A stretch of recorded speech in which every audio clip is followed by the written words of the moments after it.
71, 24-কে একটার বিপরীতে আর একটা বারবার দাঁড় করানোর চেষ্টা হয়েছে। প্রত্যেকটা বাংলাদেশ বিরোধী ষড়যন্ত্র। শরীফ ওসমান হাদী, একটি নাম, একটি প্রতিবাদ। একজন সাহসী বীর যোদ্ধা, যিনি অন্যায় আর অবিচারের সামনে কখনো নত হননি। তার একমাত্র ভাবনাই ছিল দেশ এবং দেশের জনগণ। তিনি এতটাই অকুতভয় ছিলেন যে সত্য কথা বলতে দ্বিধা করতেন না। নিজের জীবনে কি ঘটতে পারে এসব নিয়ে তার কোনো ভাবনা ছিল না। তিনি ন্যায়ের পক্ষে ছিলেন অবিচল।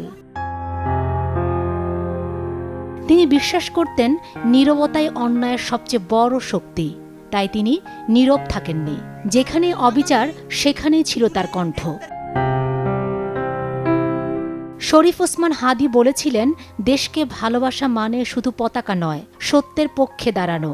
এই বিশ্বাস নিয়েই তিনি সাধারণ মানুষের পাশে দাঁড়িয়েছেন, নির্ভীকভাবে প্রশ্ন তুলেছেন ক্ষমতার সামনেও। হাদীর কথাগুলো মানুষের মনে আগুন জ্বালিয়েছিল।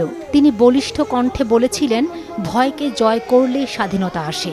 একজন সৎ মানুষই পারে হাজারো মানুষের সাহস হতে। তিনি আরও বলেছিলেন, আমি হারব না, কারণ আমি ন্যায়ের পক্ষে। এই কথাগুলো শুধু এখন আর উক্তি নয়, এগুলো ছিল তার জীবনেরই প্রতিচ্ছবি। হাদীর মৃত্যু শুধু একটি মানুষের বিদায় নয়, একটি স্তব্ধতা। তার মৃত্যুর খবরে কেউ চোখের জল লুকোতে পারেনি, কেউ আবার শপথ নিয়েছে তার পথ অনুসরণের।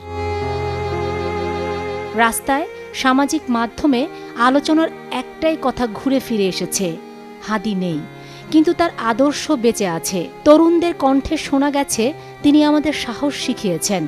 বয়োজ্যেষ্ঠদের চোখে ছিল গর্ব আর শূন্যতা। ওসমান হাদী আজ আমাদের মাঝে নেই, কিন্তু অন্যায়ের বিরুদ্ধে যে আগুন তিনি জ্বালিয়েছেন তা এখন হাজারো কণ্ঠে ছড়িয়ে পড়েছে। তিনি ছিলেন, আছেন, থাকবেন।